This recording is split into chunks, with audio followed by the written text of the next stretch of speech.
What all of this work intends to do is to give you a choice, enable you to make a decision about whether you want to step into the life of leading or not.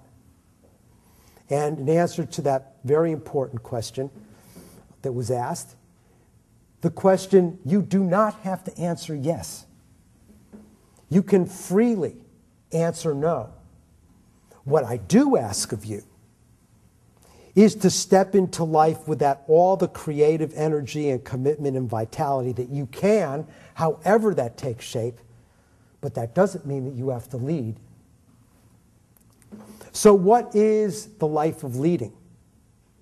The life of leading is something that I call attentive responsibility. I don't know if any of you have had this experience, but you realize that a leader is around when you are in the attention, in the gaze of that leader.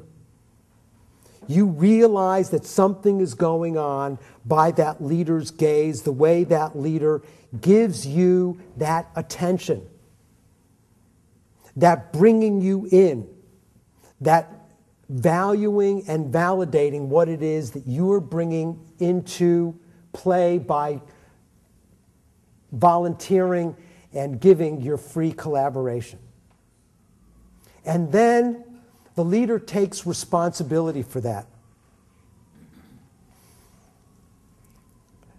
One of the differences that I say between a leader and a manager is that a manager takes responsibility for processes. The manager makes sure the processes improve and they're efficient and they're effective and they're productive, and has all the metrics to be able to do that. But as I've been implying all along, leaders take responsibility for people's lives. When you become a leader's follower, the leader is also making a commitment to you that that leader will take your followership responsibly, even though what that leader may be asking may be way beyond what you intended to offer at the beginning, even to the point of asking, you for your life in some cases.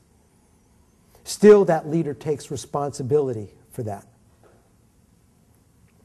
What does responsibility mean here? Responsibility doesn't mean that you meet the objectives. Responsibility doesn't mean that, you check the sign-out list to see who's gone and who's come back. Responsibility in this case means that the leader steps into life in a way that is responsive, totally aware, letting it be effective, letting himself or herself be affected by what's happening, and totally responding to that vitality that's happening in the moment. Again, remember, the leader is in a state of resolve. And when that liquid is shaken, when that liquid there's some kind of perturbance, it shows up in a liquid. It's not like a rock where you bounce something off and it looks like nothing happened. It's responsive.